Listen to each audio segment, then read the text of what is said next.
'cause you're all I think of. It seems like it's never enough that I'm holding it down, holding it down, holding it down for us.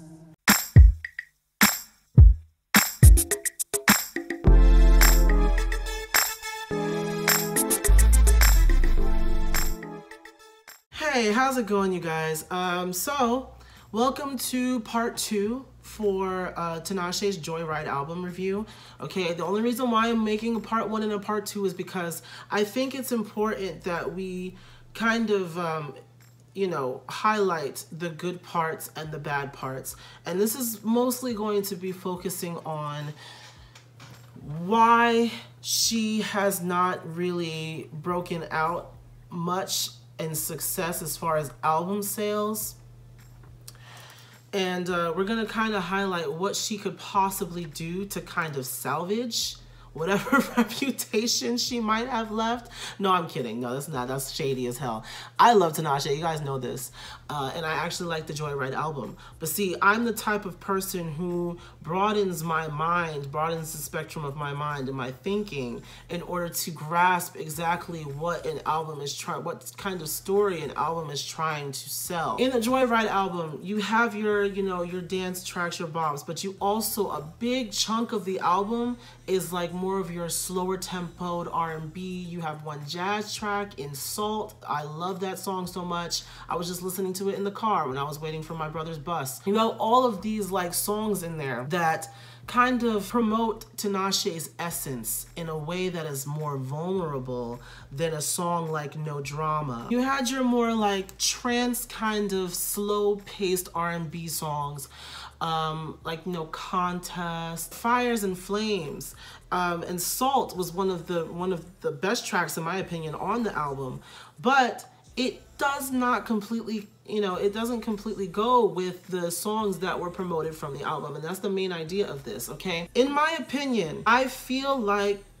it's on the label. Yes, the label makes the final decision of what to release for singles, and I feel like they're not picking the right singles. And here's the thing, and I honestly think that they're pushing some type of an agenda to kind of keep up with the trend when they should know from the, music that Tinashe has put out so far that she's not an artist that likes to go along with the trend. She's, she even said it in her thing, she's an indigo child. She's not somebody that's like, goes along with what everybody else is doing. She can do that. Yeah, we see that in songs like Two On, in songs like No Drama, in songs like Company. We see that. But there's other sides to her, other aspects of her. She's a multi-dimensional kind of artist. And if you're not a kind of multi-dimensional thinker, or if you're not somebody who is into this kind of music, then you won't really like Tinashe as an artist, and any music that she puts on, any album that she puts out, you're probably only gonna like 2 or 3 songs. And then the rest of the album is probably gonna be boring to you. That's fine, but don't completely diss the album as if it's actually not a good body of work. In my opinion, I think that the label is really trying to push this being trendy agenda and being along with everybody else so that they can get like the most of the money that they can from whatever she puts out. And so when she has these songs out here like No Drama and Me So Bad and Faded Love, they know that people are going to be drawn to those because that's what's trendy right now, that kind of that kind of pop R&B trap sound, and of course the island flavor. Like, people are going to really be drawn to that kind of music because that's what's trending right now.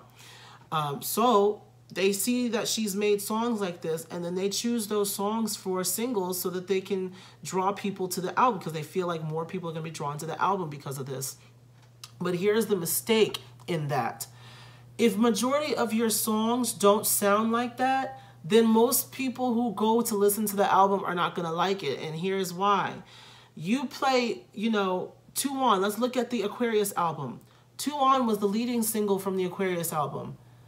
Not one song besides All Hands on Deck sounded like Tuon on that album. Aquarius was like a trance track, okay? The only thing that really kind of came close was like Thug Cry, and even that was like more of just like a laid back R&B. Majority of that album was laid back R&B with some like rock influences, some jazz influences, blues influences, old school type of influences.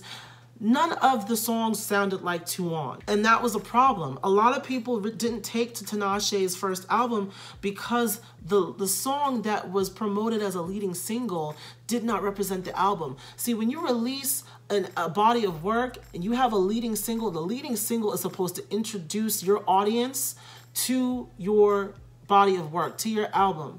That's also the reason why when I look at Fifth Harmony, I'm like, Down should have never really been a single because it doesn't represent the album as a whole.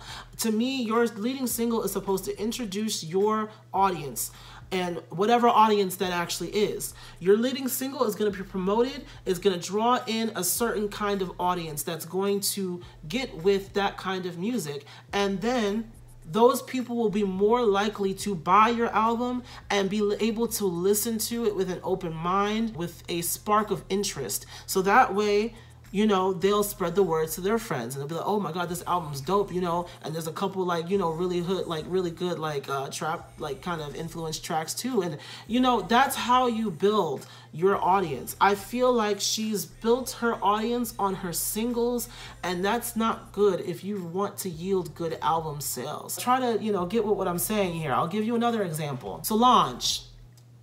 She put out her leading single for her album, Seat at the Table. What was it? Don't Touch My Hair. An anthem for women of color, okay? So that drew people in who wanted to hear that kind of a message.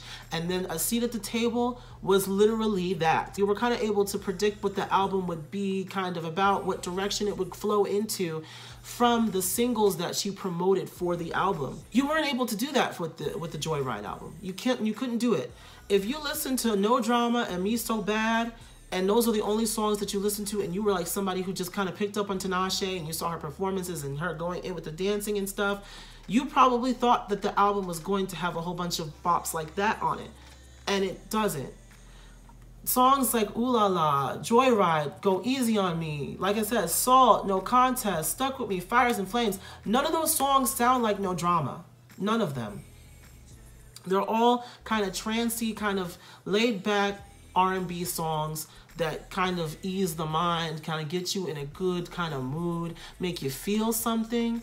And No Drama, you know, can be considered, you know, yeah, it's a song that has meaning, but it's also a song that you can kind of turn up with your friends in the club with. And that's honestly not the artist that Tinashe is. She can go there, yes, and she's able to go there very well.